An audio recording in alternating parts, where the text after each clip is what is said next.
Hi, welcome to Navigating Discrimination at Work. My name is Kaitlin D'Avella. Thank you so much for watching my talk. I am a content designer based in London, and I specialize in writing that's accessible and inclusive. Right now, I'm working with the UK Department of Health to make sure one of their new medical services is clear and easy to understand. I'm also someone who has experienced disability discrimination at work. Talking about discrimination is equal parts difficult and important. And today we're going to get into it. So, first, we will learn what discrimination actually is and how to spot it. Then we'll talk through what our rights are in these situations and how to make a complaint. I'll share a bit about my own experience and what I wish I'd known. And lastly, we'll talk through some ways to take care of ourselves and deal with all of this. But first, a few things to note. So, this talk is not legal advice. I am not an expert in employment discrimination, or an attorney, or an HR manager.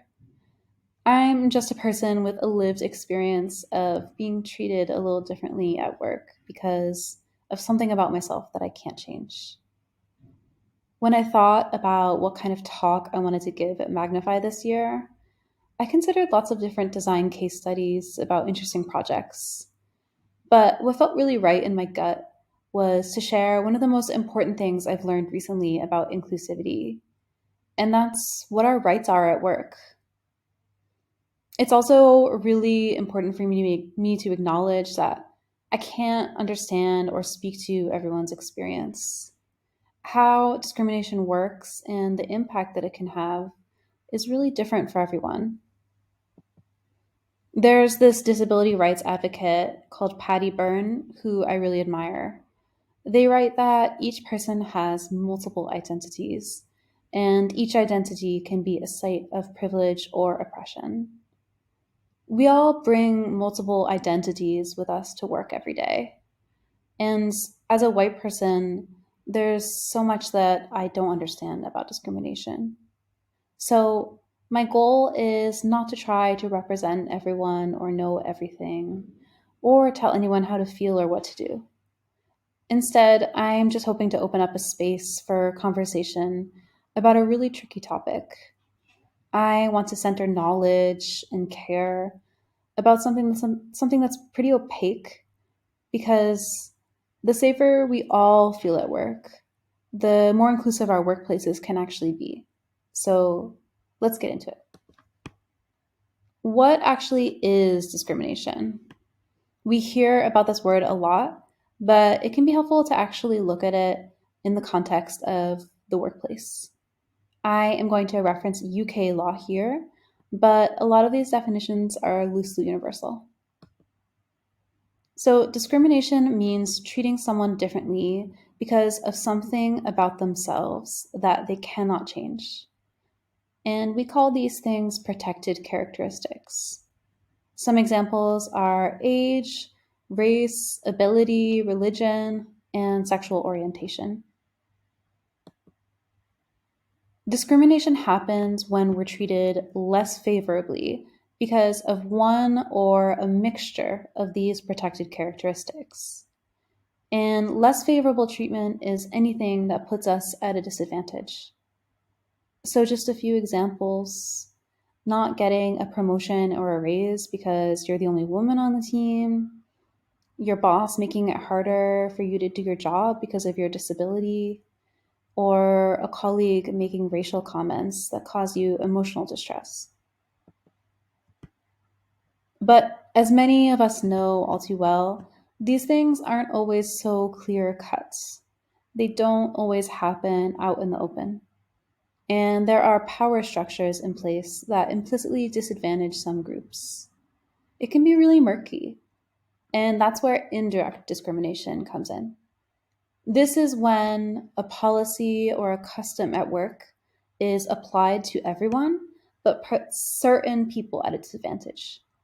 So, for example, your boss forcing everyone to work on a religious holiday that you observe, your company promoting inflexible work hours that could harm your health as a disabled person, or a lengthy take home project for a job interview you're doing that you could never have time to complete as a working parent. So, we all know that unfortunately, discrimination like this happens at work all the time. 60% of employees will either witness or experience discrimination at work. That number actually feels really low to me. This stuff just keeps happening. So, what are our rights? In the UK, the Equality Act protects us from discrimination at work.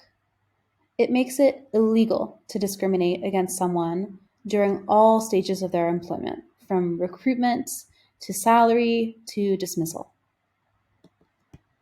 And if you have a disability, this law also lays out more protections. You have the right to reasonable adjustments at work.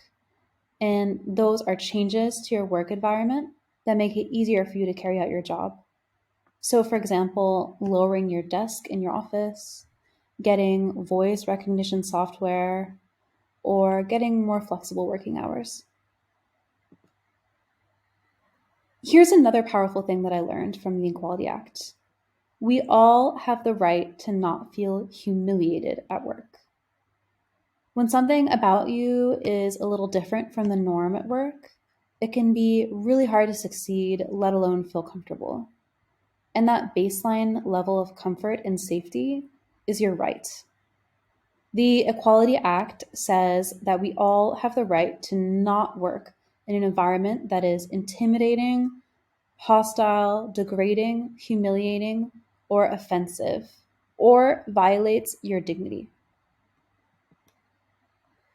So, if you want to complain about discrimination at work, there are avenues set up for you to do this.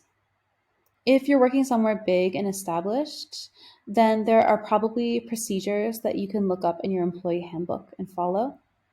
But a lot of smaller or more disorganized workplaces just don't have that kind of infrastructure. And that's okay because the law can support you. You can address discrimination in a few different ways, and how you go about it depends on your situation and your level of comfort. So you can make an informal complaint. That's when you talk to or write to your employer to tell them that you don't feel okay with what happens. Or you can make a more formal complaint. That's when you write a formal letter to your employer, and that's called raising a grievance. After that, you can negotiate an agreement with your employer about how to move forward and what you're owed. This is called settling. And if that's not possible, you can move on to mediation. A trained mediator will come and try and help you and your employer reach an agreement together. And as a last resort, you can take legal action. This is when you take your employer to tribunal. But there are a lot of barriers to taking action like this. It can be so expensive. It takes time that you just might not have. You might not even know what your rights are yet. You also just might not have emotional or physical capacity to deal with all of this. Everyone's situation is different, and it is okay if you can't or don't want to explore taking action. So, I went through this process of raising a grievance about disability discrimination at work. It's not easy to talk about, but I do want to share a bit about my experience. Stories like this are often kept a secret because of things like NDAs or employer intimidation or just plain old stigma. And I really believe that sharing knowledge is powerful. So here are some things I wish I'd known. First of all, it can take forever. When I first made a claim against my employer, I knew it would be difficult, but I thought it would be quick, kind of like ripping off a band aid. But it really wasn't. I thought it would be like what I saw in the movies, a few tense meetings at most, but really it took months and months and months. There were so many things to prepare, emails to keep track of, conversations to have. It was a marathon. Next, HR is there to protect the company. Almost all of the conversations I had during this process were with the HR team at my company, and they were wonderful, but their job was to follow guidelines and manage the reputational harm that this could cause the company. So they were trying to understand what I knew so that they could prep their legal team for their defense. There was a really clear boundary drawn, and it felt like they were trying to prove me wrong. Next, evidence is everything. So a company will pretty much never admit to wrongdoing. And if you're making a claim about discrimination, there needs to be evidence. Emails, Slack threads, witnesses, the sort of things that are indisputable. And this can be really hard because, as we know, discrimination is often subtle. There are power imbalances or systematic issues at play, but those things won't serve as proof. So, if you're struggling with a situation like this at work, especially a long term one, I'd recommend saving emails or screenshots somewhere separate. And lastly, none of this ever felt good.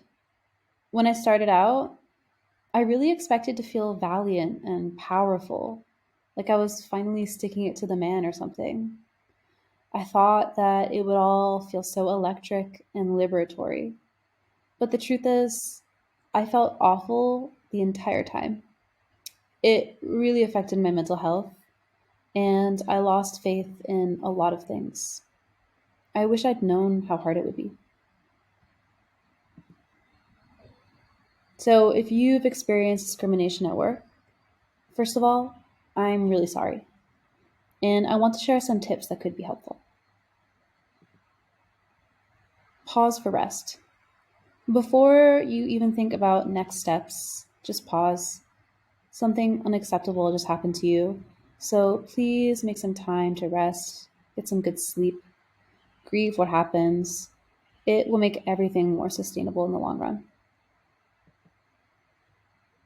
Please, please, please take care of yourself. Do whatever it is you need to do to feel okay.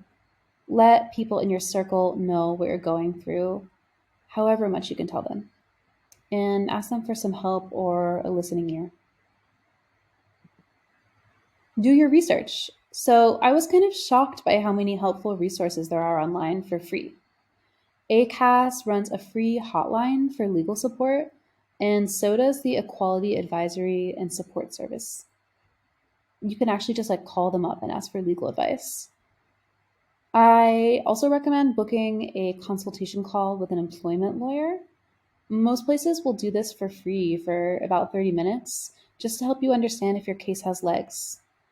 And also, a lot of law firms have articles written online by their legal team on their website. And that way you can find some really specific information. It's a really good resource. Okay, so think about what justice really means to you. What do you actually want out of this experience? Some people want an acknowledgement or an apology from their employer. Others want to see tangible improvements for the future. And some people want money to cover everything that this experience cost them. When we think about discrimination, we often think about these high profile lawsuits or huge settlements.